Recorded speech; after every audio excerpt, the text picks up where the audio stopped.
It's Wellness Nerd Out time!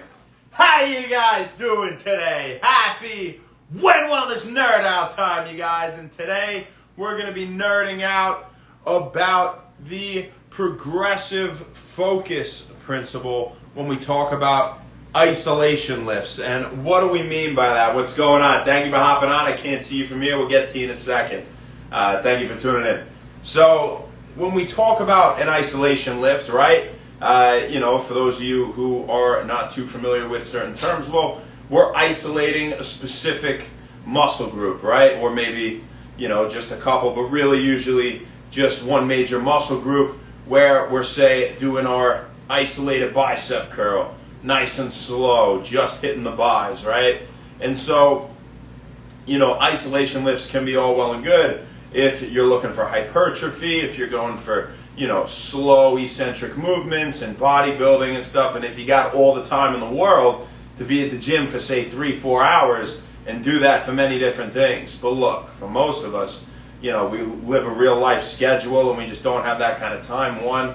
And two, we can't forget that if we just were to hit one muscle group in a day, well, what happens when that muscle protein synthesis, which again is at a maximum 24 hours after our workout, what happens when it tapers off, up towards 36 hours after our workout, and we go, say, 4 days without hitting it again?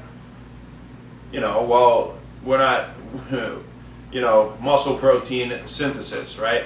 We are not using our proteins to build muscle, right? After a certain amount of time, at least in that area, the body is kind of over the effect of that workout you had. Take it easy, hey. Don't knock my thing over. Relax. And so, my dog is an idiot, right? As we always say here when wellness, but I love him anyway. So yes, it does bode well to do compound lifts, right? Where we use more than one muscle group, but we're talking about isolation lifts here. So, let's say that, we can relate it to, we use the back row, the cable row a lot as an example, and you're sitting on the machine and you're, rowing it in. You got your feet against the thing, you're grabbing the close or the wide grip, whatever, right? And if you were to sit there and keep your back nice and tight and straight and go real slow, good, you're isolating, right? Again, you could go slow on the way back to get some hypertrophy, right? But are you increasing your strength to a maximum? Strength, keyword strength, because that is what we're talking about today, is increasing strength. So, when we talk about increasing our strength, well, wouldn't we be better off? I mean, if you could take everything else out of the picture, wouldn't you think that if you lifted the heaviest weight the most amount of times without getting hurt, of course, that you would get the strongest? Well, yeah, right?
discussion, but you know, you want to hit more things at once. It also bodes well for that muscle protein synthesis discussion we were having, where, you know, now 24 hours after the workout, you have a few other muscle groups that were activated during your workout as well. And then the next time, if you do a similar thing for another type of workout you were doing, well, right, we're not getting too far away in our time frame of muscle protein synthesis from our last workout and giving these muscles too much time off so that they can't continue to build throughout our days and weeks and so on, right? So that's your principle of the day. That's your little discussion. Who do we got on here today? Paulo Silva. How you doing, baby? Thank you for hopping on, my brother. Love you, man.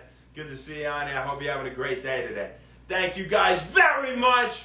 I got some chemistry stuff to do. I'll talk to you later. Have a great rest of your night.